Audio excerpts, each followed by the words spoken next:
En devenant une ville intelligente, Gland se dotera d'une administration 2.0. Une administration accessible en tout temps grâce à la digitalisation et aux outils informatiques. L'objectif, faciliter la communication entre l'exécutif et la population.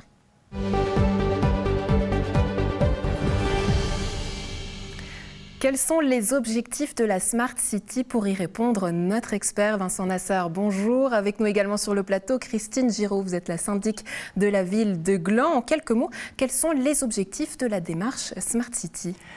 Alors les objectifs de Smart City, donc ville intelligente, c'est de donner un outil à la municipalité pour échanger avec sa population et d'une manière smart, ça veut dire intelligente et interactive. Ouais. Communiquer d'une manière intelligente, Vincent Nassar, qu'est-ce que ça veut dire? Bon, déjà, l'objectif qui est derrière, c'est en fait de contribuer à une qualité de vie élevée pour le citoyen et d'un autre côté, en fait, permettre à ce citoyen d'être plus inclusif et participant en fait à travers des actions participatives à la vie de tous les jours, afin toujours de contribuer à son bien-être dans la vie. Maintenant, il y a bien sûr un acteur clé qui va prendre des décisions afin de faciliter ses choix, ou bien qui va prendre des décisions smart pour permettre en fait à ce citoyen de prendre ses actions participatives. Et c'est le politique. Le politique en fait qui est l'expert, qui passe des heures et des heures à analyser les enjeux et les défis afin de prendre cette décision smart pour que ce passage vers l'état numérique en fait se passe dans les bonnes conditions. Maintenant, le passage vers l'état numérique, il a plusieurs défis. Déjà, ça passe très vite. Donc, on sait que la numérisation, elle est en train de progresser à une grande vitesse. Il faut suivre. Ensuite, il y a la cybersécurité, aussi un enjeu très important pour le politique à prendre en considération. Nous avons parlé aussi avant sur la violence numérique et il y a aussi le piège à éviter de ne pas seulement utiliser la technologie comme du technology push, dans le sens où il y aura une certaine élite de la population qui profitera de cette numérisation et peut-être quelques entreprises en dépit de la grande partie de la population. Et le quatrième défi ici, c'est de créer, on sait qu'il y a de bonnes expériences au niveau de l'application de l'approche Smart City, par exemple chez Genève et Puy, mais l'idée après, c'est de créer une certaine cohérence entre les villes, et ça, je pense, ce sont 4 défis qui sont assez complexes, qui sont à être pris en considération et à être analysés par le politique, que le citoyen n'a pas les compétences à voir, mais à travers cette approche Smart City, il y aura un rapprochement entre le politique et le citoyen qui vont permettre aux citoyens de mieux comprendre les enjeux qui sont derrière et le pourquoi derrière les décisions politiques. J'élaborerai plus tard.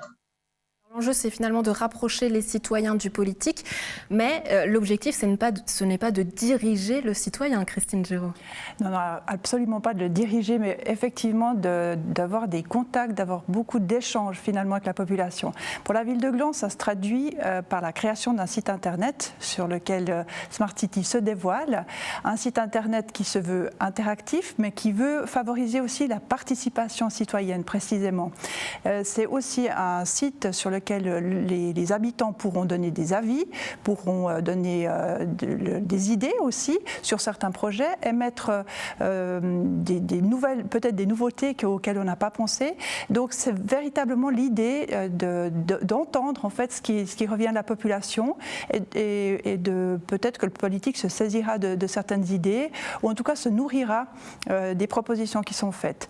La question de la participation citoyenne est aussi au centre de ce qu'on nous avons voulu mettre sur pied. C'est d'ailleurs pour ça que nous avons l'humain au centre de la démarche Smart City à Gland, puisque l'humain, l'habitant, le citoyen pourra véritablement donner son avis et partager sa vision des choses.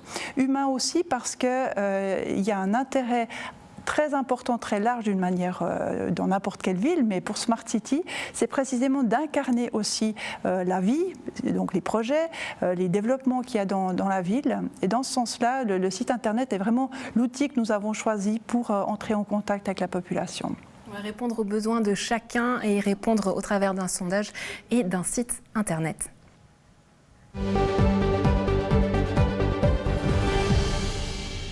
La ville de demain est-elle forcément connectée et technologique? La question à laquelle on répond avec notre expert Olivier Glasset. Bonjour, merci d'être avec nous également sur le plateau. Julien Niklaus, vous êtes secrétaire municipal pour la ville de Gland. Alors, comment optimiser les services à la population dans une Smart City? Effectivement, Smart City, on part du principe que c'est technologique. Ça l'est, évidemment, mais nous, on part surtout du principe de dire que la technologie doit servir le citoyen, doit servir la population dans une optique de valeur ajoutée pour la population. Faire la technologie pour la technologie, ça ne nous intéresse pas. C'est-à-dire qu'il ne faut pas forcément être connecté? Il faudra probablement être connecté, mais connecté seulement si ça apporte quelque chose en plus dans sa qualité de vie et dans l'amélioration de la prestation qu'on va desservir à la population. Olivier Glasset, est-ce qu'il faut ou non forcément être connecté? Vous rejoignez ces propos? Non, je pense qu'en effet, on peut être smart sans être connecté, mais ça aide. Il y a quand même des outils qui permettent de traiter des données rapidement ou d'accéder à des services de façon facilitée. Donc, ce n'est pas obligatoire, mais je pense que c'est quand même des outils qui permettent de faire un certain nombre de choses mieux, plus rapidement ou de façon plus efficiente. Ces outils, parlons-en justement, c'est lesquels? Je vous donne un exemple tout simple. Il y a quelques années, j'ai assisté à une présentation d'un professeur de la HES à Sierre, en Valais, qui avait programmé en fait des traitements sur des données, des simples données de la comptabilité, et puis il s'est aperçu qu'une grosse partie des dépenses provenait du chauffage dans les bâtiments scolaires. Et en optimisant avec des compteurs et ce genre de choses, ils ont fait des économies importantes. Donc, ce n'est pas forcément la première chose à laquelle on pense, le chauffage des bâtiments scolaires. On pense peut-être à des applications plus connectées sur la mobilité, mais c'est un exemple où relativement facilement, on améliore la façon de fonctionner d'une municipalité, puisqu'en général, ces municipalités sont propriétaires des bâtiments scolaires ou autres. Oui, Julien Niklaus, est-ce qu'on peut parler d'un piratage bienveillant?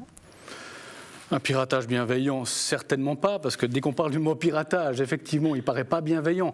Ce qui compte pour nous, et c'est vraiment important de le dire, c'est qu'à côté de tout ce qui va se passer de Smart City, c'est la protection des données. Je crois qu'on ne peut pas passer à côté de ça aujourd'hui.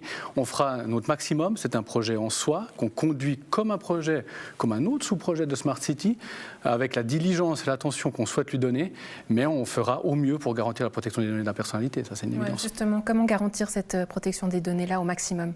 C'est partir sur, on va dire, l'acquiescement de la population, que de participer à Smart City, signer des formulaires, protection des données au niveau informatique, stocker les informations de manière la plus sécurisée possible et justement offrir la sécurité à la population qui est nécessaire pour cette prestation.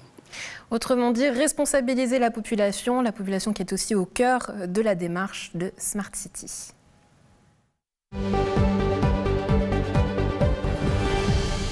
Avec cette gouvernance communale, les citoyens pourront participer plus facilement au développement de leur ville pour une ville plus smart, plus futée, plus intelligente.